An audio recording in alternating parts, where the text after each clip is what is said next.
get started. All right.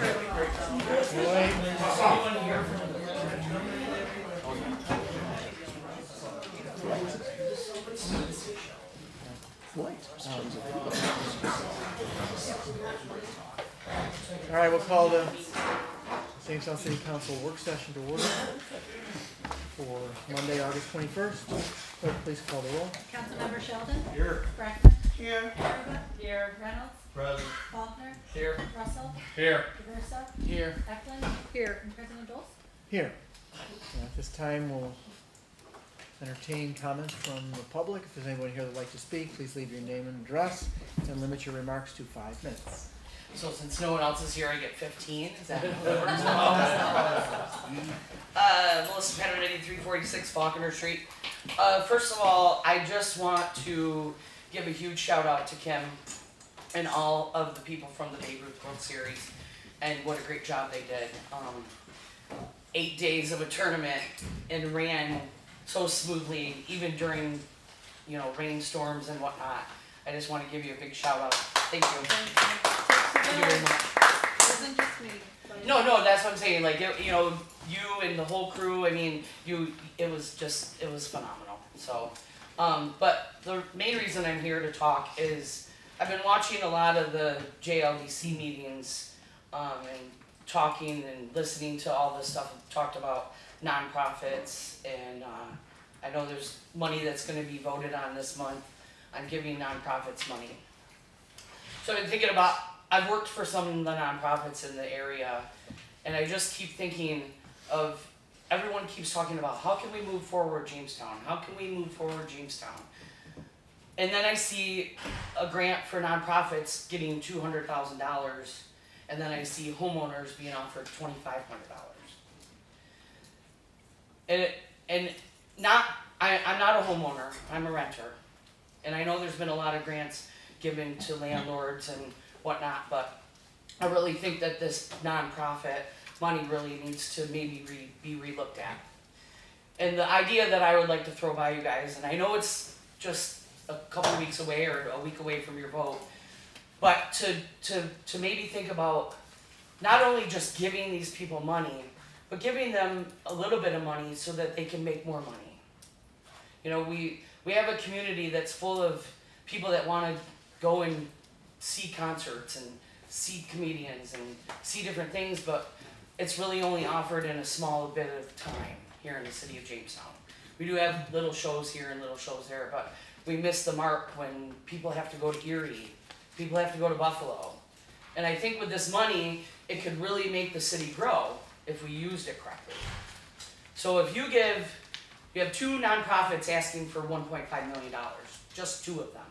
You have the Y asking for $1 million, and you have the Zone asking for $500,000. But what is that money? If you give that money to them, where's the return investment, right? And I know there is a little bit of return investment. But if the Y's only raised $4 million and you give them $1 million, they're still $25,000 away from their goal. Or $1 million, sorry. If you give them $100,000 and let them raise money, they could raise $2 or $3 million with that $100,000 that you give them. The same thing with the Zone. And I know that a lot of these nonprofits have done a lot of fundraising and blah, blah, blah. It's about fundraising, but it's about also giving the community a purpose and helping to raise the money to grow the community. So if you have events at the Reglan A, you don't have to give them any money because they're going to make money off of this other money having these events. So not only do the nonprofits that get the money grow, but the community grows at the same time. And you're also allowing the people in the city to go to events, to spend money in your downtown. They keep asking, what's your opinion about downtown? Okay, well my opinion about downtown is we have a lot of people in the city that live downtown that cannot afford to go out in your community once a week. And I've said this several times throughout the last 4 years, is that I'm on a fixed income. And I can afford to go to Sauce once a month. because it's expensive. No offense, Heather. But a lot of the people that live in the apartments downtown can't afford to vitalize your downtown. They can't afford it. So how do we change that? You have to bring people in to revitalize your downtown. And if you're giving your nonprofits money to do that, everybody wins. And I know everybody might think this is a crazy, off-the-wall idea, but I really think if you could give 25 nonprofits anywhere between $30,000 and $60,000 to raise their own funds, I think we all win. So just think about it. If you have any questions on the idea that I do have, I'm open for, a conversation, because I know I know that it's not probably something that other people have thought about, but I really have watched all the meetings and I've watched the conversations, and I want to see the why. I want to see a new why. I want to see a new YMCA, a YWCA, a new Boys and Girls Club. We all want to see those, right? But how can we help others at the same time? So I thank you for your time, thanks. Rustin Figlio, 212 Avenue. Missy, I respect everything you say, and I totally agree with most of it. But I just want to throw some facts at you right now. The summer meal program, the Y, served 28,000 meals since June 26th at 16 area locations. All right, it's 28,000, over 28,000. Power Scholars Academy, 58 grade leaders, and GPS Elite K through 4 graders, sites at Rington School, bringing summer learning to 166 Jamestown scholars. Day camps, Lakewood, Jamestown, and Camp Onyasa have been full capacity. Launched last Monday, we launched a Walk with Ease, which is a free program offered to public health. I'm not going to go on and on. The bottom line is, if 4 to 5 years from now, the Y is not going to be here if we don't get the new Y. I've said that before. So who's going to feed all these kids? The program will be gone because the Y does so much for the kids during the summer and everything. So the Y will not be here. I mean, I'm not saying 100% sure, but there's a good chance it won't be if we don't get the new Y. So, Missy, I respect everything you said, but there is a problem with not giving money. I mean, and we're going after more money, federally, state, everything, and we'll see what happens. But just thank you for your time. Chris Blakesley, 20 Chestnut Street, Jamestown. So, yes, I am with the media, but now I'm a citizen, so I'm going to change hats real quick. I am intimately tied in with that building right there on 4th Street because, as most of you know my story, I am a disabled vet. I'm a Purple Heart recipient and a Bronze Star with Valor recipient. I got my start in life at that YMCA. They taught me how to punch a time clock, taught me how to be responsible, and taught me about civic duty to our nation, which I ended up having an 18-year career before I got injured. Beyond what my friend here was just sharing, that's just this year's statistics. When you look at how many meals they've served over 4 years, you're bordering now over 1 million meals. A million meals, lunch and breakfast in this town. If that YMCA collapses, where is that other, who's going to fill in the gap to feed these kids? Because right now we're in a food desert in this area. It has been declared by the United States Department of Agriculture, we are in a food desert where kids do not have readily available fresh fruits, healthy food choices. That place closes down, that meal program disappears, someone else, because these kids have food insecurities. They eat when they go to school. When they get out of school, they don't eat unless they go to the Y. I've seen that teen center packed with kids picking up meals every day, and that's the only meals they get is at the school or that YMCA or at the Boys and Girls Club. The nonprofits fill a vital role in our society. The government was never intended to be the social service catch-all for everything, but these nonprofits are, and they've stood the test of time and continually. The YMCA has a history dating back all the way to World War I. The YMCA follows soldiers into battle and provide services there. Up until Iraq, they did it. Thank you for your time, and I really encourage you to support these nonprofits. I respect what Missy said. I get it, she's got a heart, and she's coming from a point of view. But as someone who's been in the trenches, someone who benefited from that Y, and from Camp Anyasa, I mean, every time I say Anyasa to someone, I get it right back, or High Gang, like John O'Brien is notoriously for saying. You invest in the nonprofits, you invest in the Y, you invest in all these other organizations, your return on investment is people that join the military, serve their nation, go to college, get a degree, get a good paying job that turns around because they're making more than minimum wage. They're now paying more taxes right back into the system. Thank you. Anyone else? I see nobody else.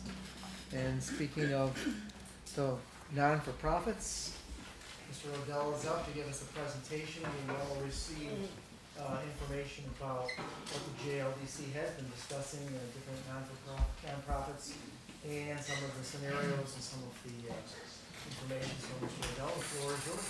Thank you, Mr. Dolz. Good evening, everybody. Thank you all for your time today. So first we'll be going over this slides that I provided here. So tonight's topic obviously is our upper non-for-profit. So if you go to the second slide here, as per my topic tonight, I've broken it down into 3 major components. Number 1 being I'll give a brief overview of the grant program and its purpose, and then an overview of the applicants and the projects, as well as the meat and potatoes, if you will, the consideration of the funding scenarios that our department has provided. Going to the next slide. So the overview of this program is for the nonprofit grant is to relieve the impact of COVID-19's impact that went onto low-income and underserved communities, and this is being accomplished by providing assistance to nonprofit organizations in their recovery from the COVID-19 pandemic. For this program, we have roughly $1.5 million of available funds for eligible awards, and we have received 9 applications that are up for consideration. Going to the next slide, this leads us into our 9 applicants who have applied for ARPA nonprofit awards.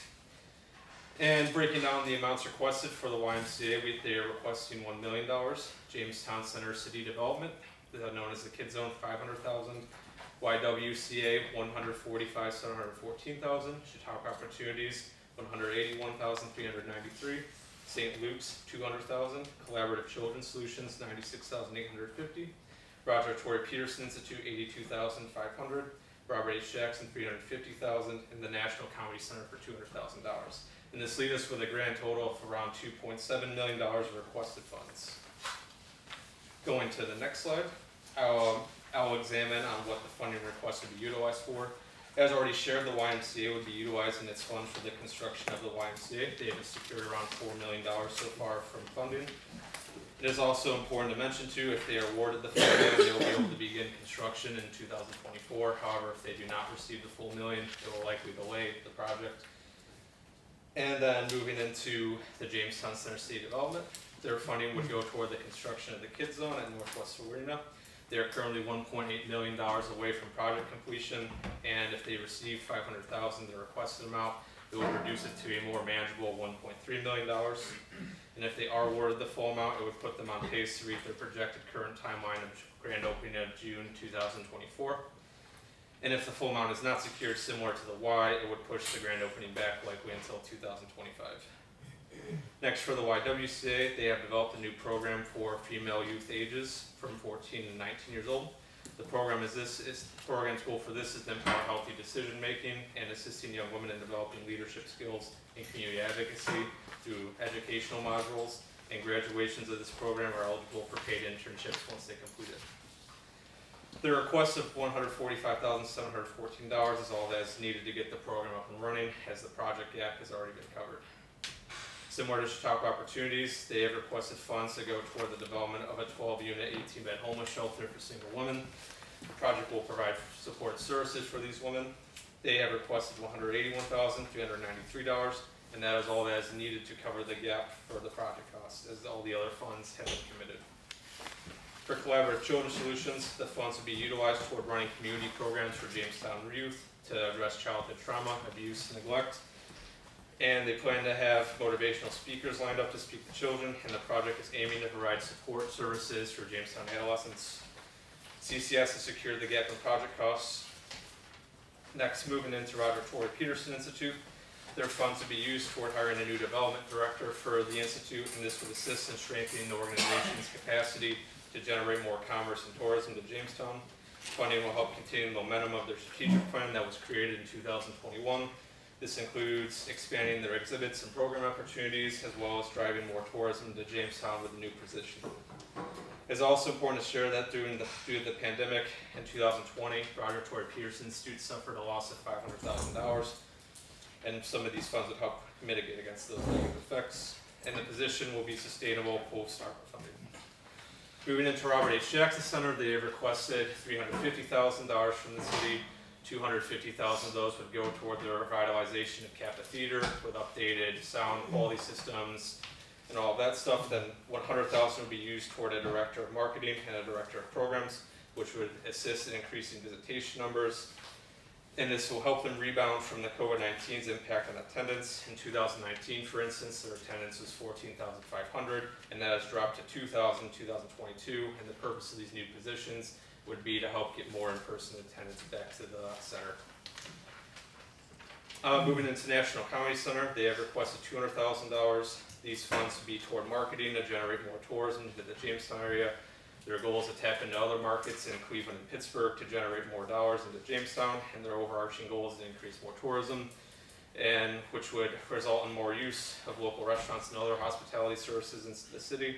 They have also showed that 88% of the Comedy Center's visitors are from outside the city and county. And the Comedy Center also experienced a loss of $2,315,000 in 2022, and funds would help them keep the recovery momentum going. Lastly, for St. Luke's, funds would be utilized toward the bell tower repair, which is already in progress, and that is currently in the works. And once the bell tower is repaired, they plan to use the interior space of the bell tower to create year-round agriculture to assist with food insecurities.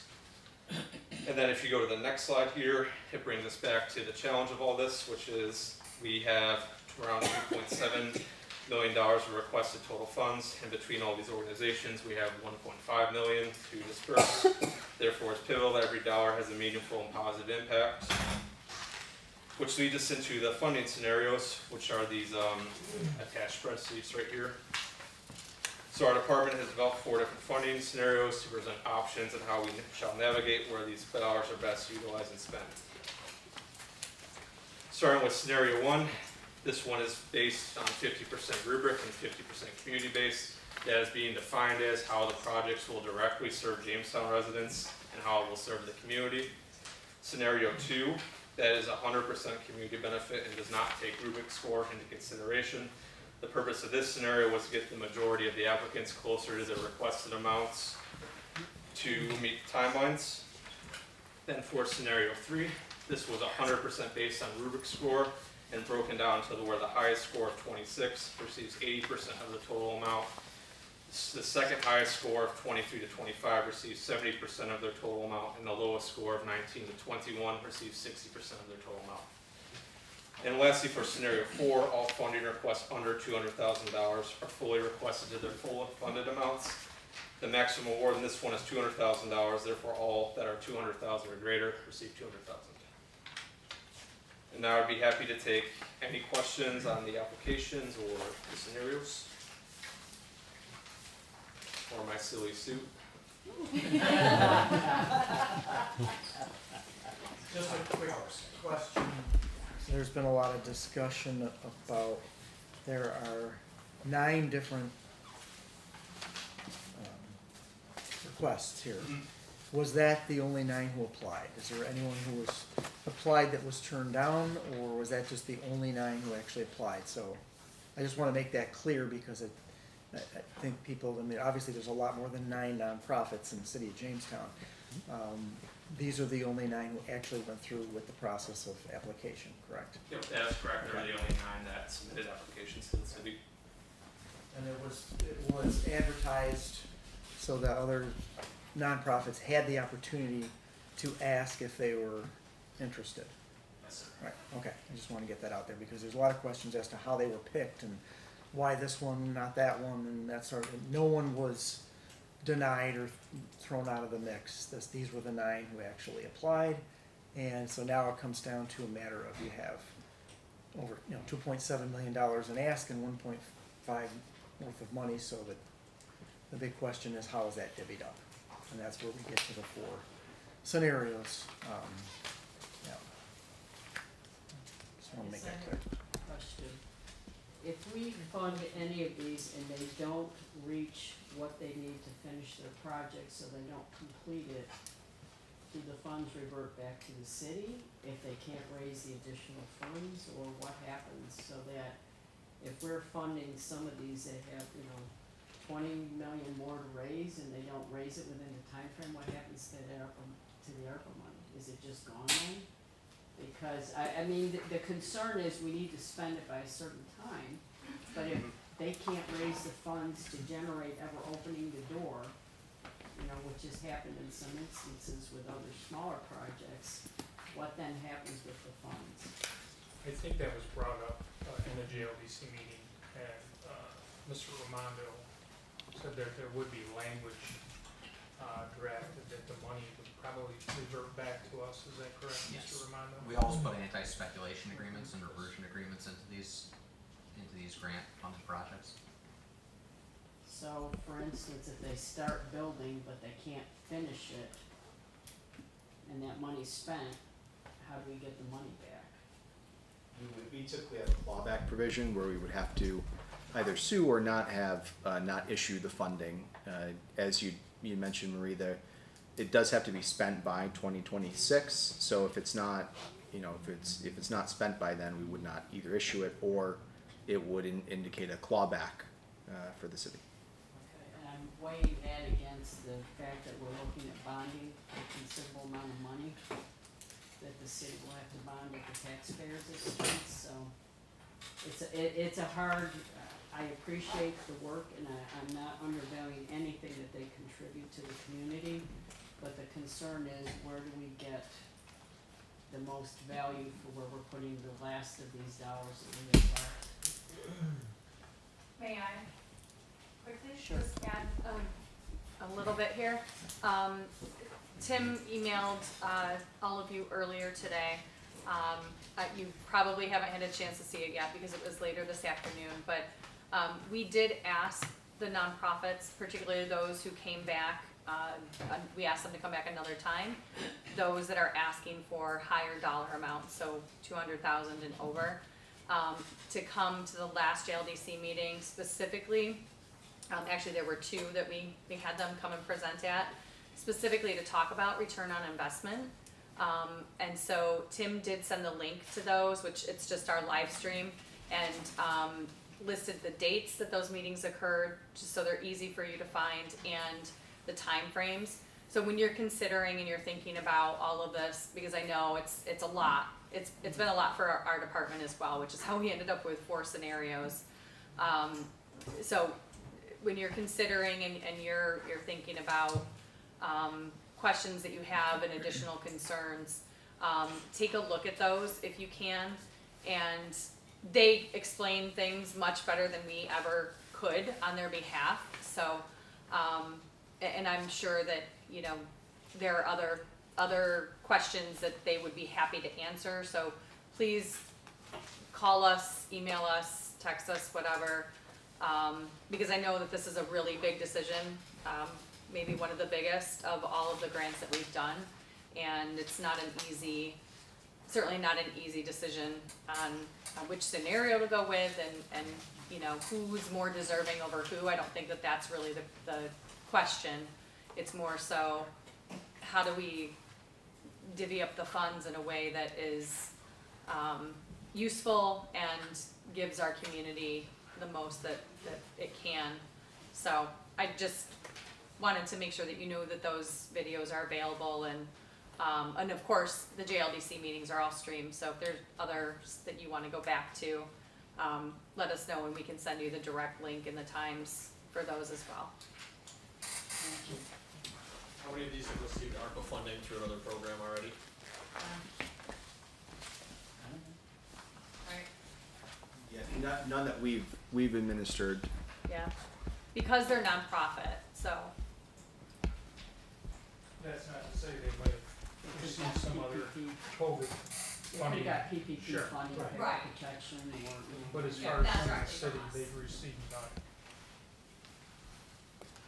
This is the only program that we created specifically for nonprofit organizations. I would say that Collaborative Children's Solution has received funding for the downtown programming events, which was partially funded by rescue plan funds. St. Luke's did. St. Luke's received CARES, well, downtown programming funds, yes. Yes, That's but those funds are, I mean, they were to put on the events, you know, they're not significant amounts of funding for programming or to offset their programming or operating costs or anything like that. Those were specifically to bring people into downtown and, So just to clarify with everyone, so JLDC will vote on which scenario, is going to be chosen. That scenario will then come in the form of a resolution before this council, and it will be broken down into individual votes. Thinking, the only thing that has to come from this council, I believe, is anything over 100,000. Correct. They're all over 100,000 except, depending on which Depending what you scenario. choose, yeah. And right. what most of them, all the scenarios, at least 7 of the 9, I think. So each Yeah. non-for-profit will be a separate vote when it comes before this council, and obviously the amounts will be over $100,000. Every scenario has at least 7 that will be over 100,000, just in some way, shape, or form. Were there 4 nonprofits that were creating new positions? Is that correct? Like hiring, was there 4 or 3? Two. The Y and Roger Tory Peterson and Roger, Tory, Pearson, Robert H. and Jackson. Roger A. Jackson and the Y. Not the one that's trying to build a building. Or the YWCA is creating. The YMCA is paid Creed. internships Yeah. as part of the program. For 14 to 19-year-olds. So I would I wouldn't call that a position. But Chautauqua Opportunities will be, with their homeless shelter, will be adding positions as well.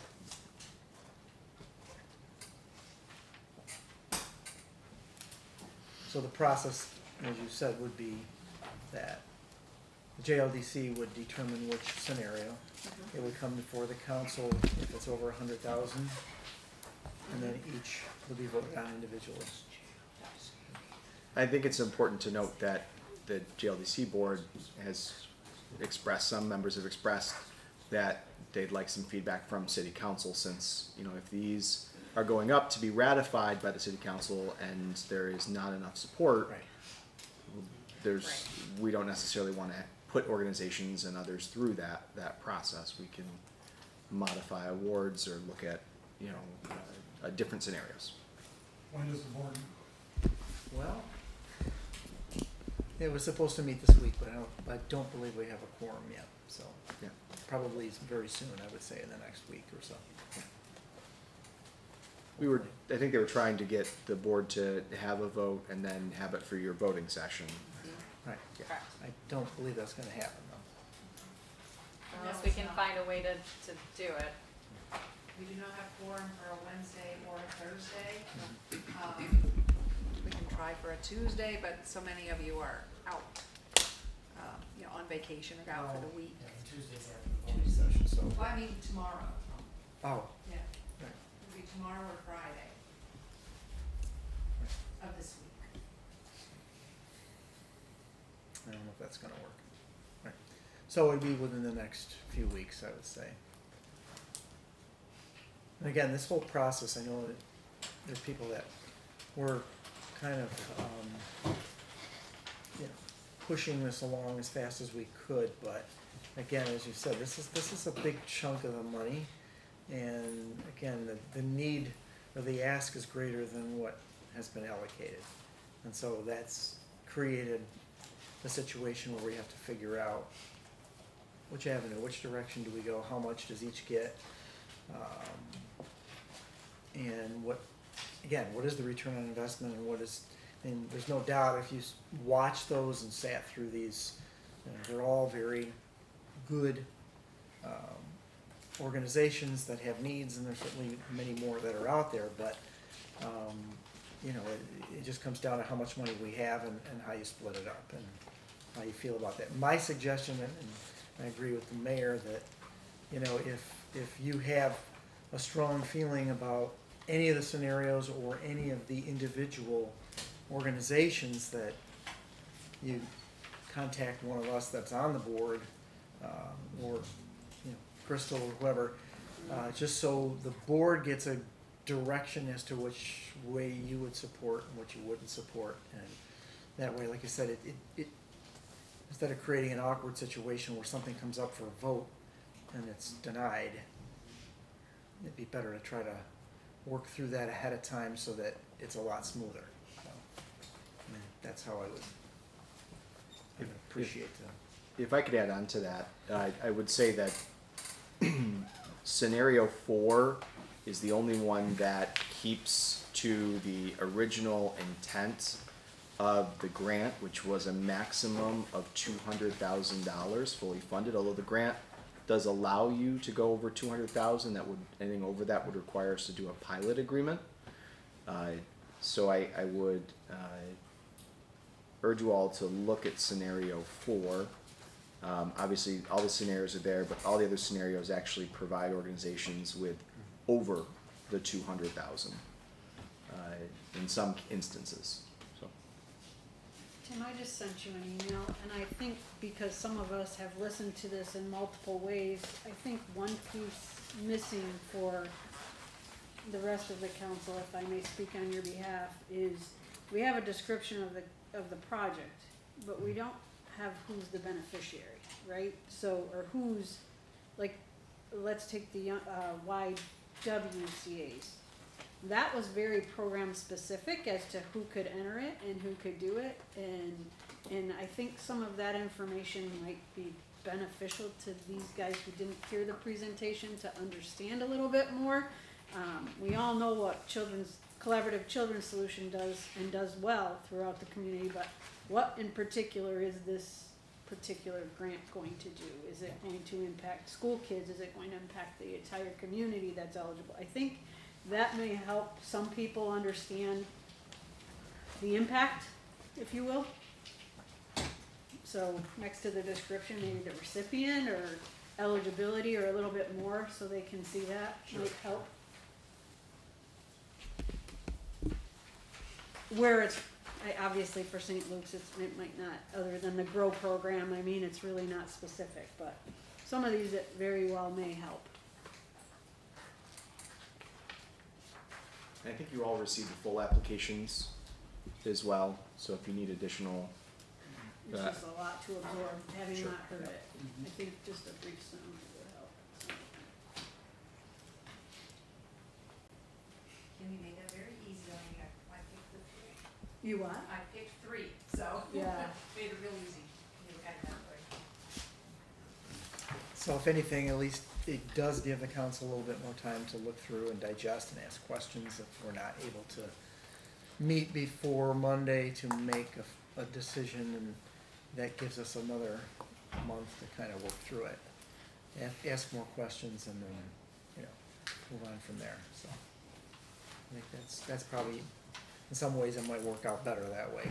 And I mentioned that last week when we didn't have a quorum, that to have you come first to present here before we actually made a decision, instead of going back and saying, well, the council wants to do this instead of that. Going this way first, getting it out there, getting the scenarios out there, getting some of this information out beforehand so that the feedback can come back when JLDC does meet, so that will help them make a decision. Okay, are we good with that? Anything? Anything else? Anybody have any questions or? Okay, thank you. Thank you so much, everybody. Thank you. Thank you. Okay, we'll move on to our committee meetings, housing. Let's go first, no problem. Thank you, Mr. President. I was looking at housing. Oh, that's all right. We have two individuals came and spoke. Again, one was in support of the draft ordinance for quality of life ticketing, indicating that there is a property owner that lives in their neighborhood on Chambers Street who is not mowing the grass, and it's been an issue for over 15 years apparently. Neighbors have offered to step in and help, but the homeowner is refusing all efforts by the neighbors to try to remediate the problem. So they're very much in favor of getting this ticketing to hopefully get individuals to comply with mowing grass. The other individual was concerned about a lot of the properties that are condemned are purchased and then quickly put up for sale with minimal effort of bringing them up to enough of a standard in compliance with codes to get them on the market again, and some concern about the turnover as well as the absentee owners who don't really deal with the properties and take care of them and don't address the problems in the property. We did discuss two of the items in the quality of life ticketing dealt with dangerous trees, and one council member, Sheldon, did ask that dangerous trees, especially where they are blocking street signs, to maybe clarify that to make sure that those trees are dealt with to remove any hindrance to observing traffic signs. And also a question concerning the animal maintenance. We understood there were some other issues involving animals on properties. A question came up about how many animals, and it's 3 animals per resident. So if it's an apartment complex, it means each tenant can have 3 dogs. So that question is clear. It's dogs, not. Well, no, it's dogs. You can have up to 3 dogs. But the code is written as animal maintenance, but the question came up about having dogs and how many were legal. And it's 3 per residence, which means a duplex could actually have 6 dogs between 2 on a duplex. Anyway, we did have, support, and I don't know, Director of Development would like to. One of the biggest issues concerned the fines, which there are limits, and what the hope is by giving someone a certain amount of time to complete it, they would not be fined. If they refuse to complete it within the specified period of time, within 15 days, then the tickets start to double.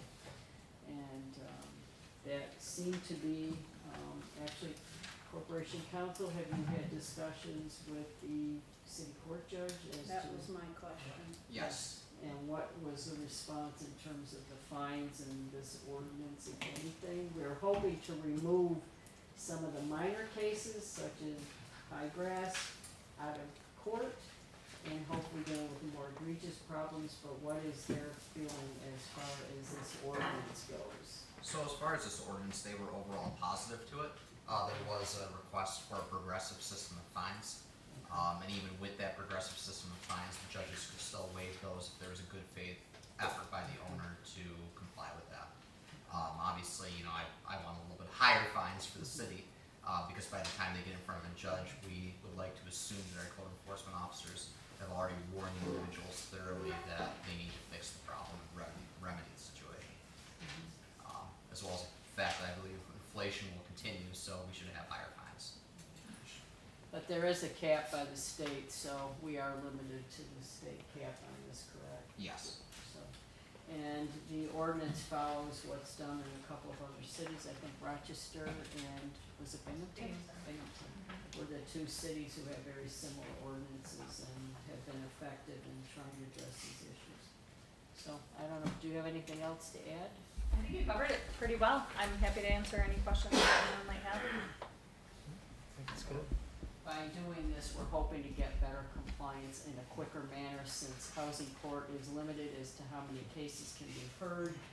A lot of these are very annoying to the residents who live around these properties. And we're hoping to try to get more immediate action taken to address the issues versus having to wait for things to come up in housing court. That's the whole point of this. And it really is about getting people to comply. It really isn't about the fines, but eventually if they refuse and they continue to grow, there will be a lien against the property for the unpaid fines. So.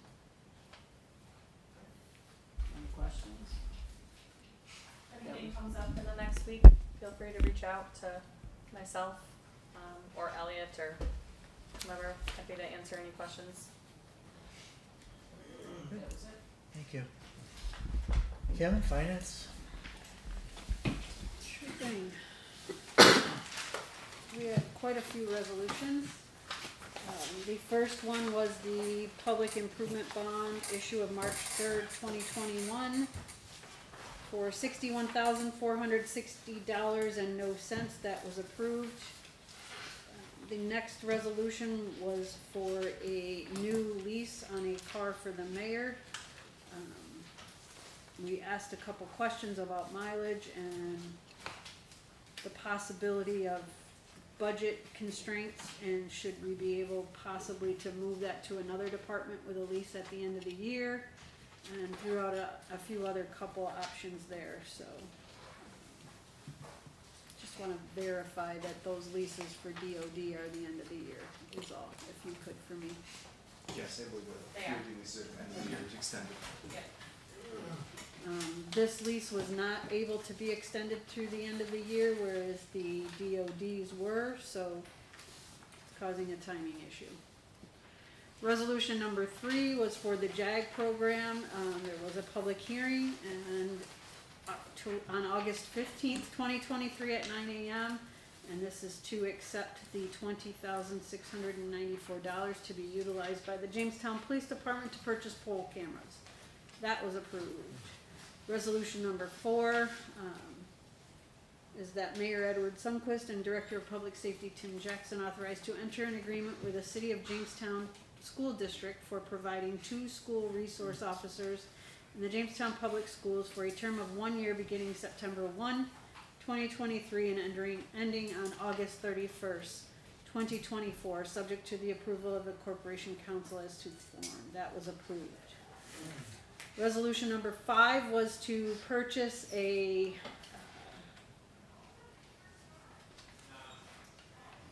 for the Parks Department from MTE Equipment Solutions of West Henrietta on a piggyback contract 2023 Smithco Sandstar 4 ball field groomer that is budgeted for a total cost of $29,618.80. That was approved.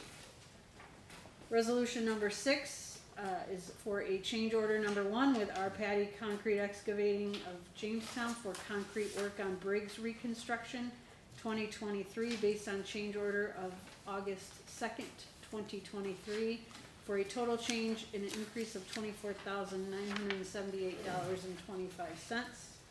That was approved.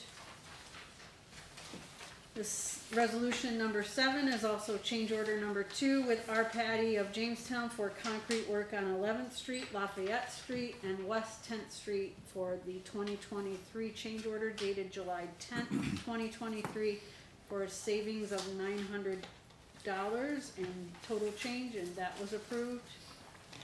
Resolution number 8 is to lift the hiring freeze in the Parks Department for a position of laborer, and that position is vacant due to the result of a retirement. That was approved. It is budgeted. Resolution number 9 is allowing Mark Bretzer, Acting Director of Public Works, to attend the NICOM Public Works Training School in Lake Placid, October 15th through 19th, 2023, with expenses paid pursuant to Section 77B of the General Municipal Law. That was approved. Resolution number 10 is also lifting a hiring freeze, and this is for a fleet maintenance building mechanic, and this position is vacant as a result of a vacancy. The mayor is going to talk about that in executive session. That was approved. Resolution number 11 is also to lift the hiring freeze for a mechanic 2 position. Although this says in the Public Works Department, it's for the building maintenance. And that is the second person that was budgeted there, and that was approved. Resolution number 12. I'm not gonna read it all again, but this is in relation to the Springdale Avenue unconstructed roadway and the city receiving a petition from the residents of Springdale, and this effort of the Department of Public Works in the city and the residents is resolved that the city council accepts the petition of the residents of Springdale for a partial reconstruction of the road, along with a report of the Director of Public Works in accordance with section 60 of the charter of the city of Jamestown, and directs that the Department of Public Works to proceed with a partial reconstruction of the roadway wholly funded by the New York State Consolidated Local Street and Highway Improvement Program, and be it further resolved that Springdale shall remain an unconstructed roadway pursuant to the petition of the residents. That was approved. We had two things on the informational report. One you just heard about through housing, and that's the quality of life ticketing. And the second item is the municipal building bond. Mayor, I don't know if you want to have copies for everybody or just for us in preliminary discussion, or I do have copies for the rest of the council members, but it's nothing new except for there was a request for the current bond schedule of that's already out. So I think Brent got to. We kicked off a discussion in the finance committee just about where things are at and which funding we'd like to use. If we want to use any type of rescue plan funding to reduce the bond amount. As I had mentioned, the bonding process usually takes about 2 months for a lead time. So if, for example, the city council were to approve the bond at the end of August, it wouldn't be till October that we can start to draw down on the bond. So we're working through that process. Basically, we need to know where you guys want to go, whether we want to use rescue plan funds or not for bonding purposes. In Finance Committee, we did discuss 2 additional things. Councilwoman Karuba had mentioned talking about energy efficient windows, and so we'll reach out to some of our consulting firms that we use to talk a bit about that. And then Councilwoman Eklund, you'd asked about estimated payments from our bond council, so we'll ask about that as well. I know you said you weren't gonna do it until the beginning of September. Do we have anything on the voting schedule? I'm sorry. I apologize, I wasn't here last week, but, do we have anything coming before us this month that's using ARPA funding?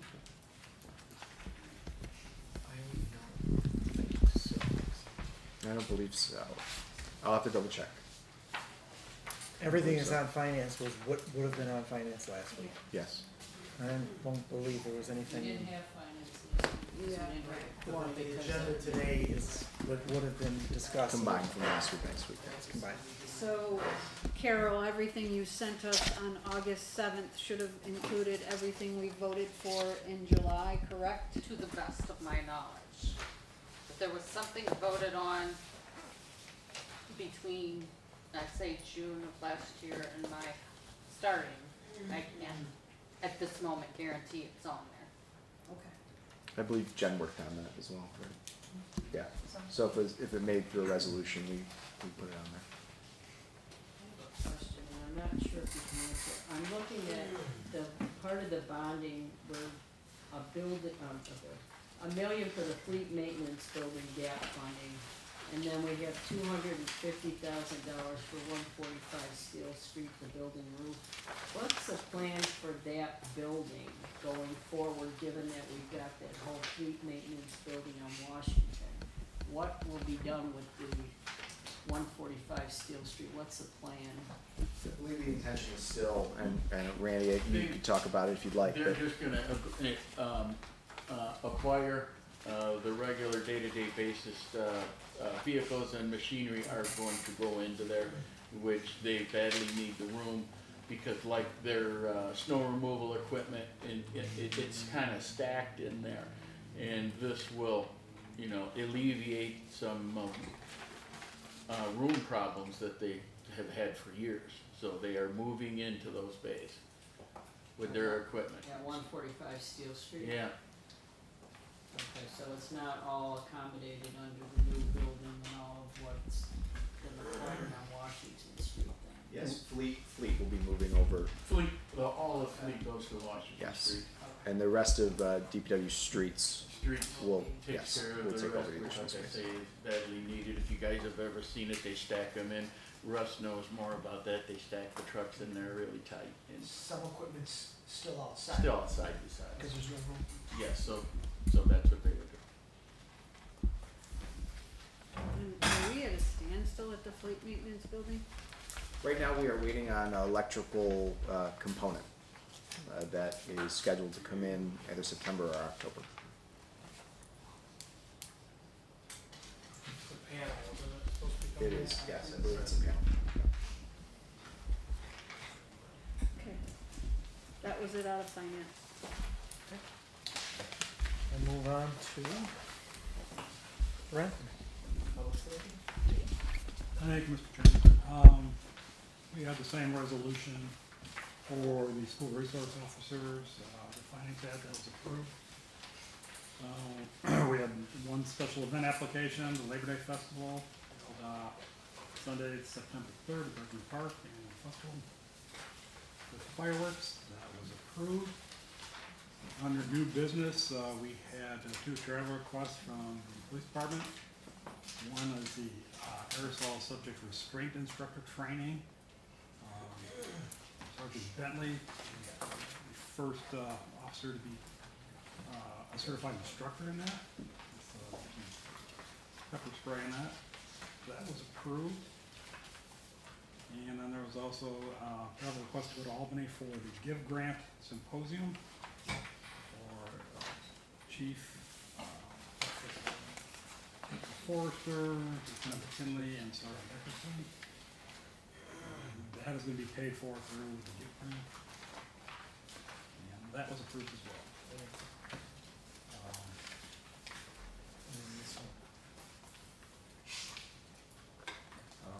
Jeff had something he wanted to bring up for the full council. I touched briefly with Public Safety Committee, and I wanted to discuss with other members of this council about possible signage being put on our bridges here in Jamestown for a suicide hotline number. We recently lost a member of our community to suicide. Roughly in 2021, there's been 48,000 suicides in the United States, 1.7 million attempts. Out of the 48,000 suicides that year, 519 were veterans.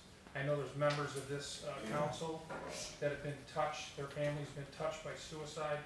So I'm looking to possibly put signage on the bridges with a suicide hotline number that someone could possibly utilize if they were considering harming themselves. We did discuss it. These are state roads, 3rd Street, Washington Street Bridge, and how would that look like, or what we would need to do in order to get permission from the state.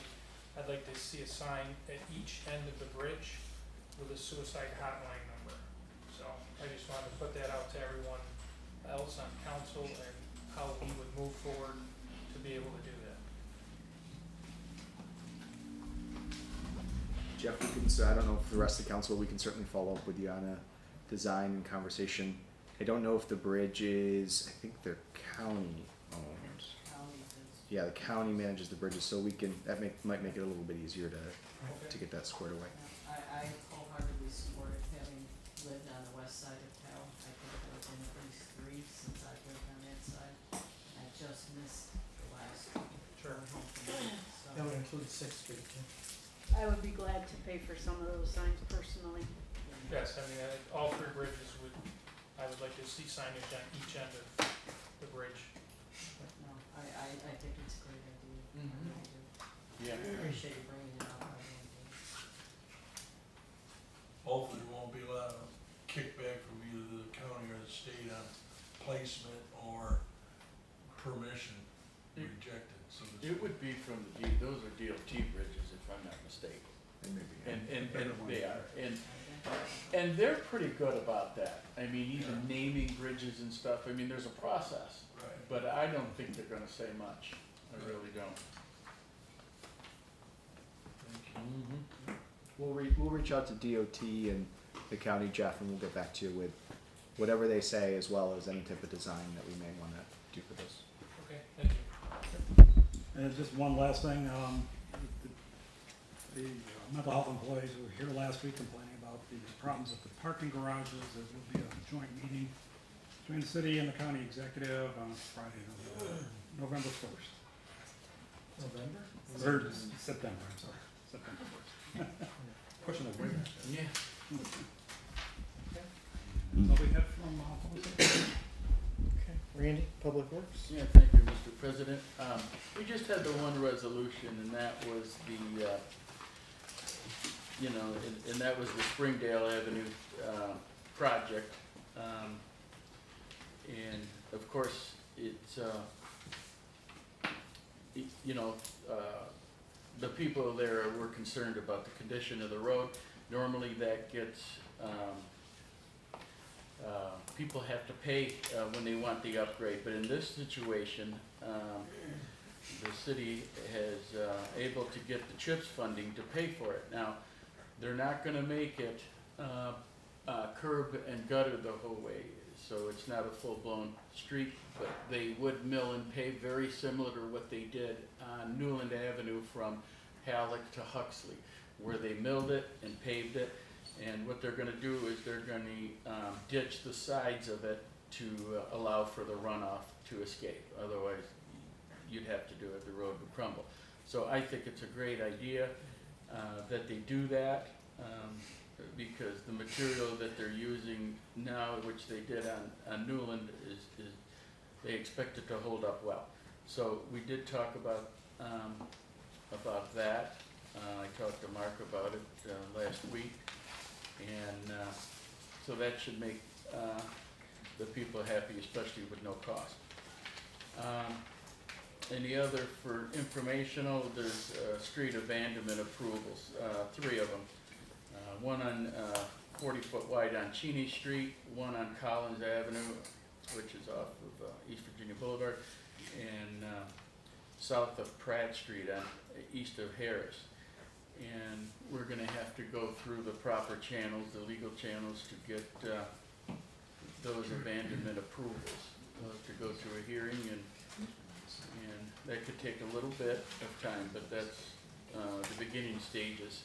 They were all approved by the planning commission last week. Yeah, that's right, so we're at least this far, yes. And we did mention that. Another thing that Regina had brought up was, we discussed last week, was crossing on 11th Street, crossing Washington Street. The chances of them putting another light right there from 10th to 11th are right next to nil. But, Regina's got constituents down there that ask about it, and if we can possibly get a crosswalk marking in the road with the lime green signs, we are going to keep pursuing that with the DOT and Mark when he comes back. Yeah, I just don't wanna lose sight of it. I know. It's definitely a concern, and at least put some effort into trying to address the concern and at least give a response back to the community as to yes or no. Mm-hmm. So, Yeah. I mean, it's kinda like almost the same concern that was brought up with the splash pad as far as the crossing and the safety of the kids, and that's basically what was addressed, the crossing and the safety of the kids going to the park, so. Yes. I just don't wanna lose sight of it. But the DOT weighs in so I heavy know it. on that. A lot of the times, they don't wanna have a lot of crosswalks with a lot of the lime green signs, because people get so acclimated to seeing them, like the library, and I'm not against the library on 5th and Street, 5th and 6th, but, I mean, the DOT worries about too much being acclimated to seeing them, but let's see what Mark comes up with when he presents it to the DOT. Right. Yeah? Because that's really the entrance of the park right there. Mm-hmm. It is. That's where they're gonna be crossing. That's right. Rather than walk down to 10th to the light and come back. Yes. Yeah. Yeah, it's too bad the DOT didn't look at that when they did Yeah. that construction. I know. We'll reach out. I don't know if Mark has reached out to the DOT yet, but I'll reach out tomorrow and let them know that the intention for the splash pad as well, and see if we can't make anything move on that.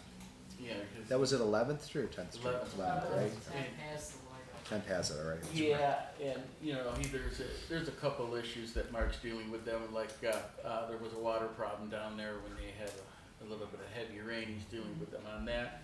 And the lights, you know, people ask about the traffic lights, how long are they gonna stay bagged up? And they're waiting for Module to run those lights that are on back order. And they don't expect it real soon. It could be several months. And those, that arm that come up and lean down, those are really not cameras. They are sensors for the traffic, because they want the traffic to move slowly, because everybody complains about the timing of the lights in Jamestown. I have. And they will help with the traffic flow, you know, as far as computerization, and they're waiting for that part also. So that's where we're at. So we're waiting for some electronic parts for both of those. So that would be nice when that's all into play. And as long as you brought that up, to make note that where the bike boxes are, there are no longer right turn on red at those intersections. And a lot of the signs are already blocked by trees or the existing lights so that you can't see them.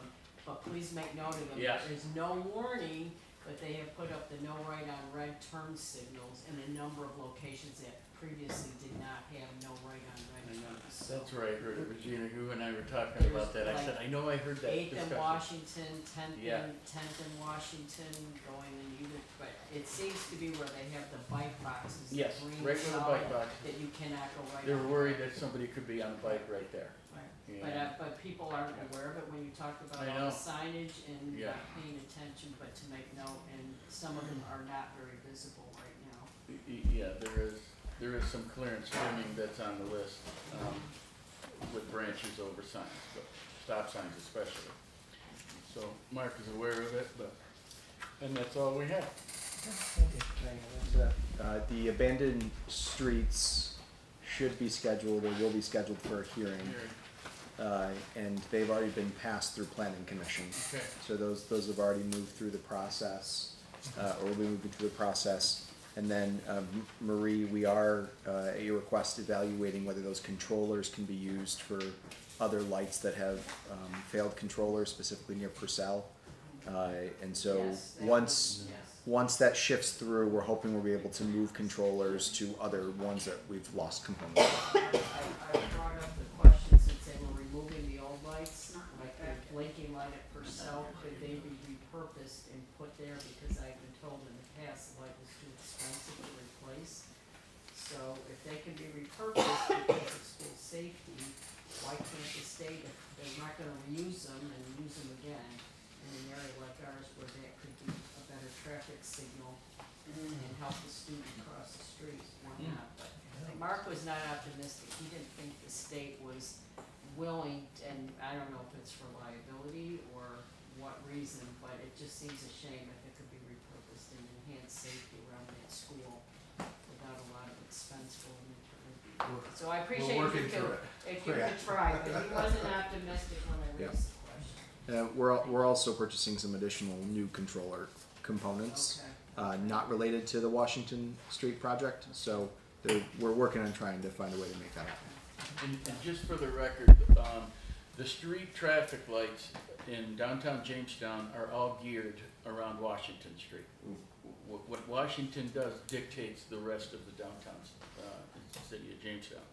A lot of people don't really know that. They think you can just time Second Street and Main and all that. So once they get that set and those units working, then we'll go around the rest of the city, and that'll be nice. Can I ask a question related to that then? Will that impact the traffic around 5 o'clock because it gets backed up from 4th all the way Yes. to 6th and you can't turn and it blocks the intersections?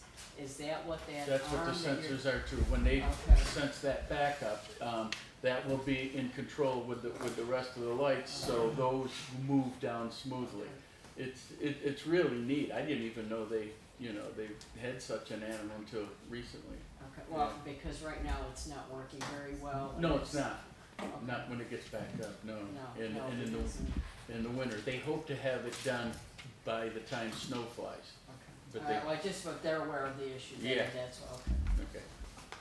Okay. Are there buyers for those street abandonments? Are neighbors picking up the price or acquiring any of those? What's going on with the street abandonments as far as the end use? Sounds What's like- abandoned? Sounds like from the meeting that would allow the homeowners to be divided into parcels and sold to interested neighboring properties.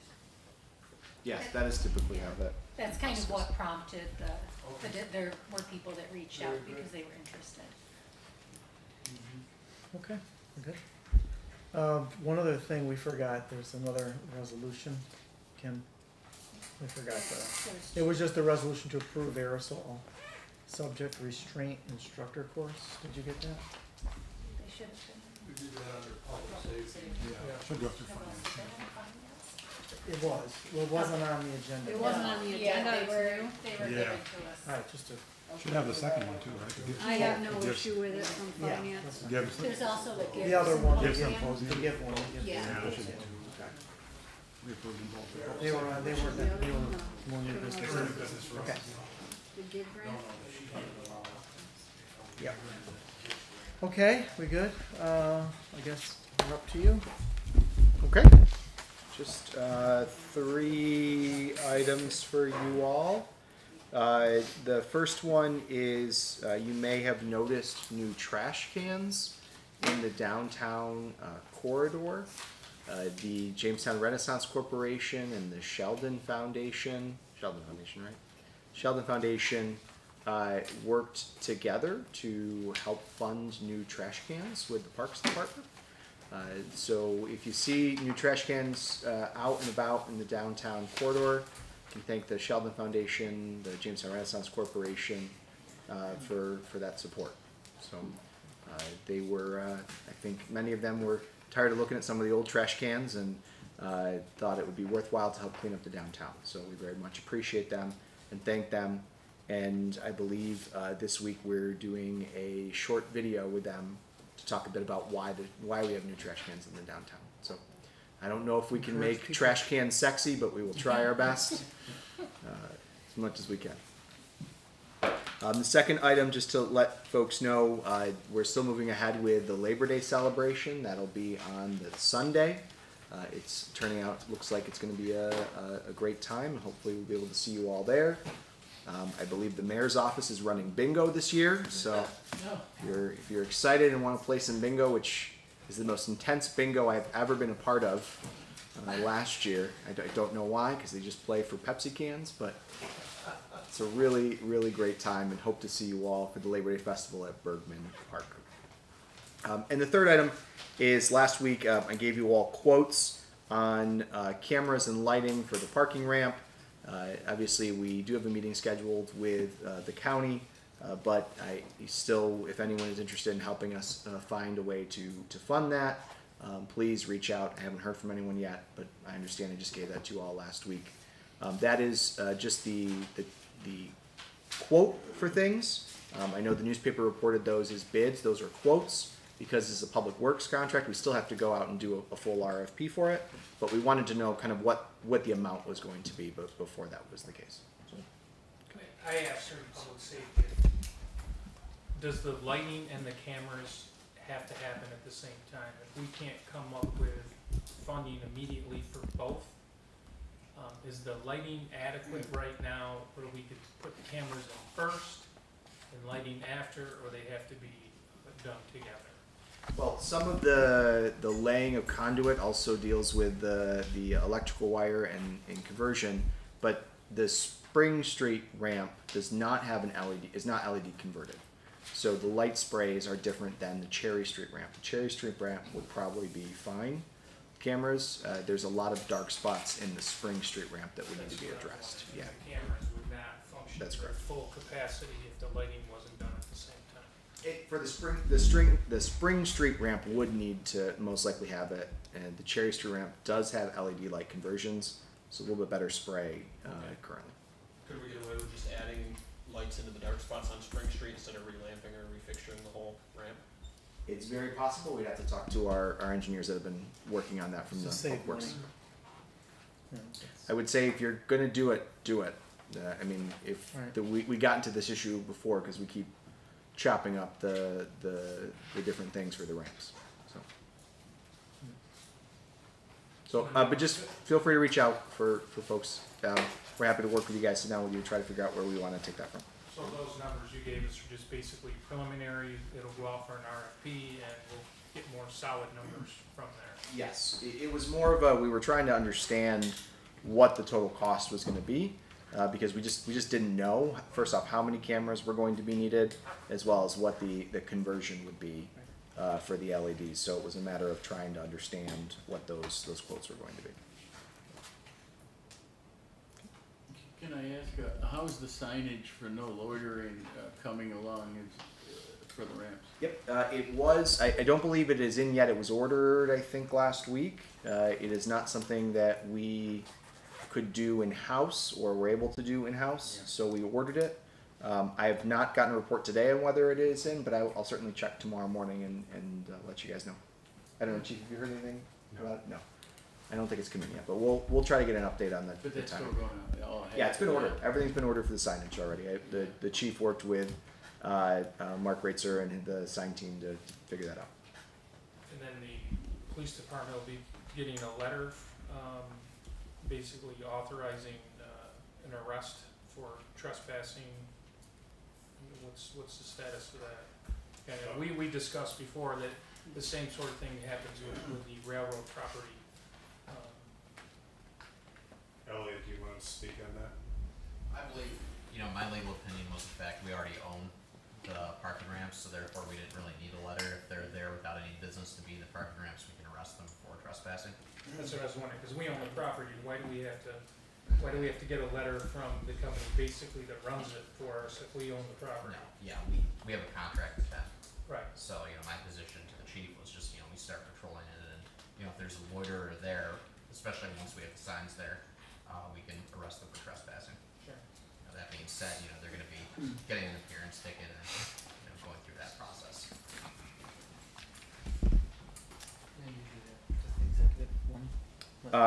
Yes, just one personnel matter that I know the finance committee wanted to talk about to the full council. Can I bring one thing up before we go into that? I wanted to make an announcement, and I thought to give people time. JCC, the community college, the Olean campus, is going to be holding a remote area medical clinic again. They did it 2 years ago, and it's absolutely free for uninsured, underinsured. You don't have to bring any identification of any kind. They're doing free vision, dental, and medical services on September 9th and 10th. The parking lot opens at midnight on September 9th, Saturday, and they will be full. They have had people come from as far away as Delaware to come to these clinics for people who cannot get medical services or vision or dental. It's very difficult. So if you know anyone, the one issue will be getting to Olean, but it does fill up very quickly. But if you're in need of those services or know anyone who could, some of these can be very expensive, and it's absolutely free. There is no cost share. So to let people know, give them time to plan. They had a great event 2 years ago, and we are hoping at some point to be able to bring it to the city of Jamestown, but there is a donation factor. It costs around $30,000 to hold it, but if anyone who knows of anyone, please pass the word along to let them know. Thank you. I do have just one more thing. I wanted to just thank you all who showed up to events. Thank those that were working this past couple weeks on Babe Ruth. Kim, thank you for all of your hard work, as well as the many volunteers to the Gus Macker tournament that also occurred over the weekend. So we had a lot of people in the city of Jamestown last week. That included not only folks coming in for Babe Ruth, also the Gus Macker, but we also had regional leaders in the Appalachian Regional Commission. About 40 community leaders across the region came in for a conference during that same time frame. And I have to say, I think every family or person that I talked to very much enjoyed their stay here in the city of Jamestown, had a wonderful time, And I do want to share with you a positive thing, which is many of those community leaders had shared that they thought Jamestown has a really incredible story and that we do a great job telling it through our various institutions and the different things that we had going on. So just wanted to thank you all. I know there's a lot of hard work and energy that goes to many of the things we do. It's been a very busy summer. There's been a lot going on and a lot of people through the city, and we've had a lot of positive things, which tells me that all the work that we were all doing is not going unnoticed. We have a motion to go into executive session for one personnel item. So moved. No action there. No action to be taken if we just have Mr. Ramondo stay with us. And that's it. Actually, you guys are all great. Jen, you're welcome to stay Ready to too go? if you'd like. It won't take long. No. I'll just give you why we've got the position. All in favor? Sorry, I didn't get that.